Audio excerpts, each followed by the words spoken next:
recently impersonated by an imposter using voice AI technology to send out messages to high-ranking members of the government.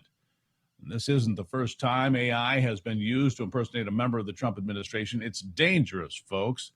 We'll have more on that coming up as well. And then later, lower-level court judges continuing their overreach with the relentless use of nationwide injunctions to block President Trump's agenda that most Americans support. These judges are so full of themselves that they believe they are the law. Not above the law, they are the law itself.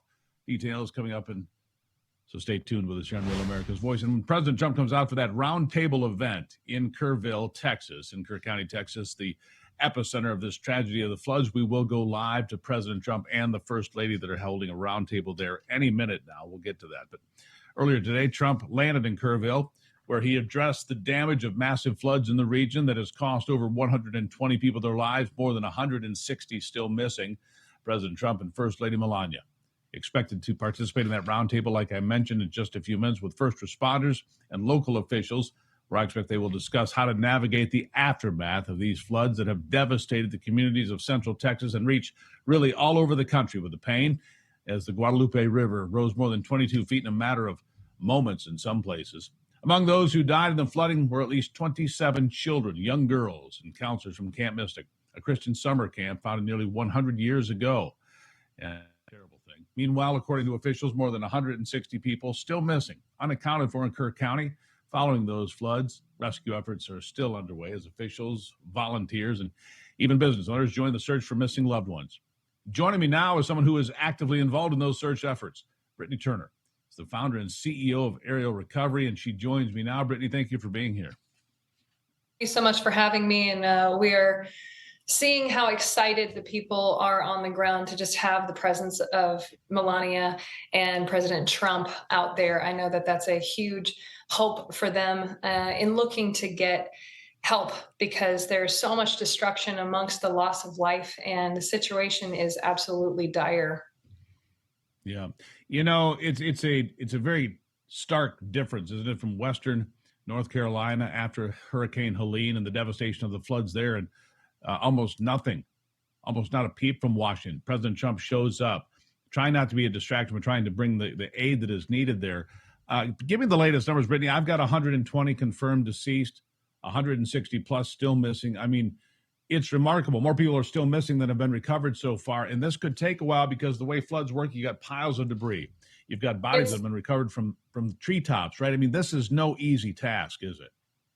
It's not at all. So our team is out there with our Mobile Tactical Operations Center, and we've created a grid along the river so that search teams can actually all be using the same map to search the same areas and be able to say, this is what we've covered, this is what we've found. So everybody's not searching the same areas over and over again. And this is really important. Obviously, it's very low likelihood anybody would be found alive at this time. But to find these loved ones, for families to be able to even begin the healing journey is critical. So what we're doing is we're leading different teams in these areas. We've got a lot of cadaver dogs out there. There's a lot of equipment, but you can't just start moving things. You have to do everything delicately because you are still looking for so many people. The current count we have right now is 121 confirmed deaths, and between 160 to 173 still missing. I mean, that's a remarkable number to be missing in this day and age, but it's an old school disaster. The water came up several feet, sometimes in just moments, washing people away when they least expected it. I mean, this tragedy reaches across the country, doesn't it? I mean, this reaches certainly across Texas, but I know people here in my home state of Michigan that knew people or know people that were either lost or involved.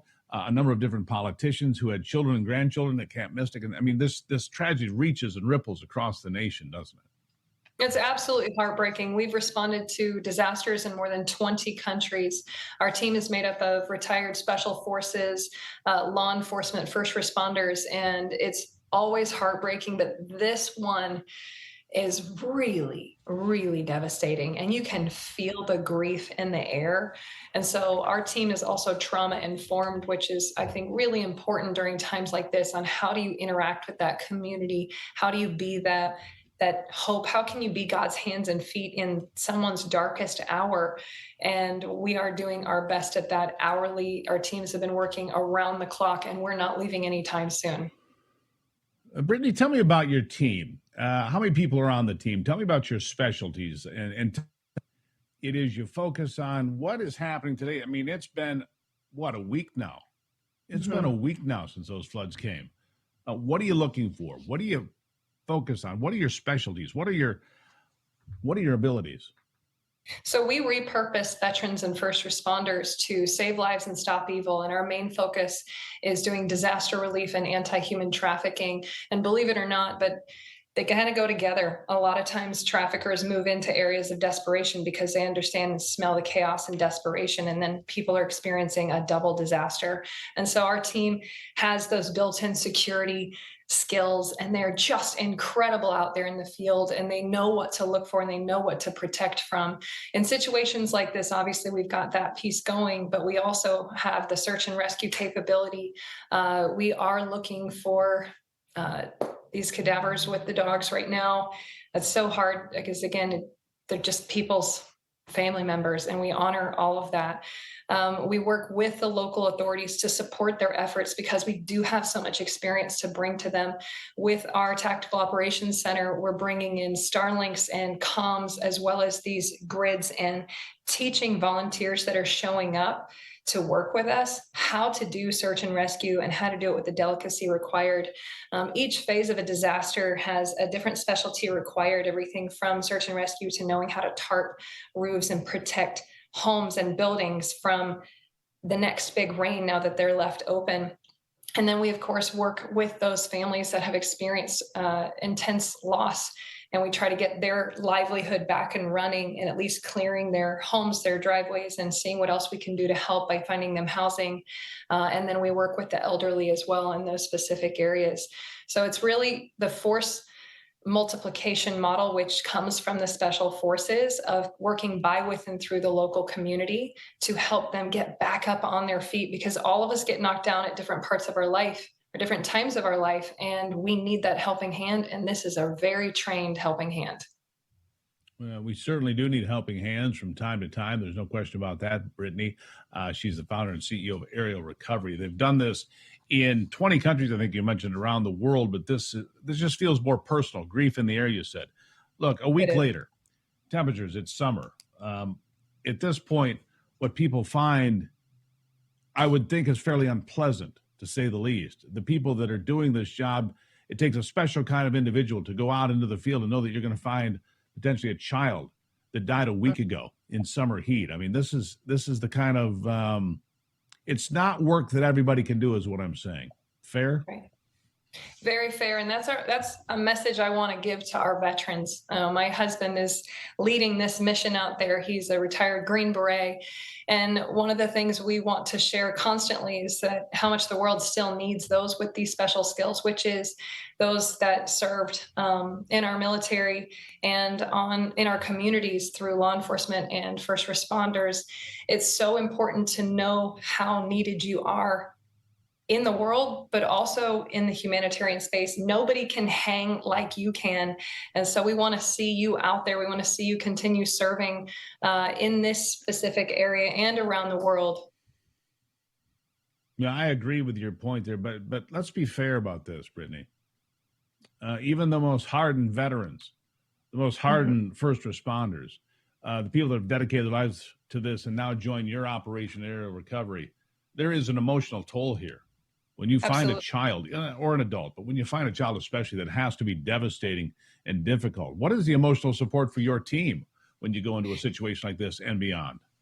You are right on it. Most people don't even consider these pieces because we do deal with going into the darkness, especially in the human trafficking space, and the horrible things that we see and feel, especially to children. It's just absolutely devastating. So the thing that makes our organization really work is the fact that we have a healing program. So we have a program called Heal the Heroes that our operators go through in order to serve with us. But then as they continue to see these horrible things, we have a lot of built-in resources for them to be able to process it, get the counseling, and get all of the healing elements that are going to work for that specific trauma, for them to continue to deal with that trauma so they can be a force for good.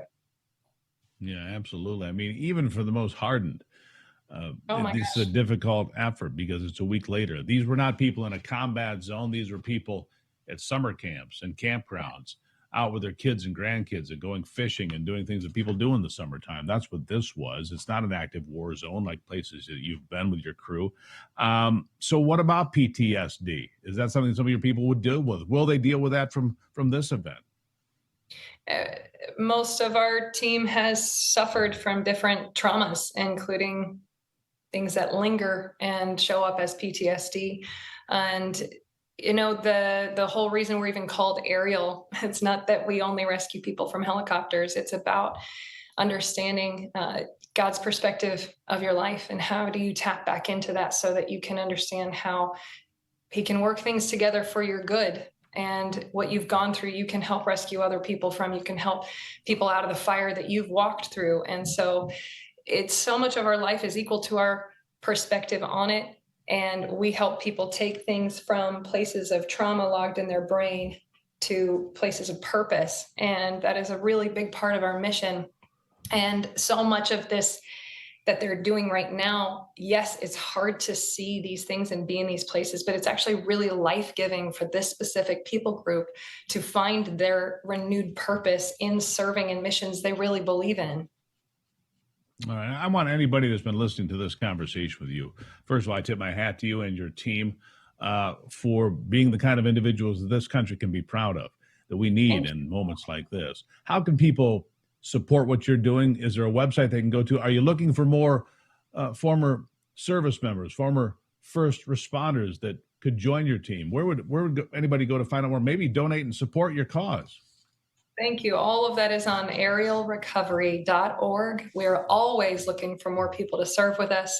You can nominate someone that is in need of finding purpose. It's a year-long healing program we put them through.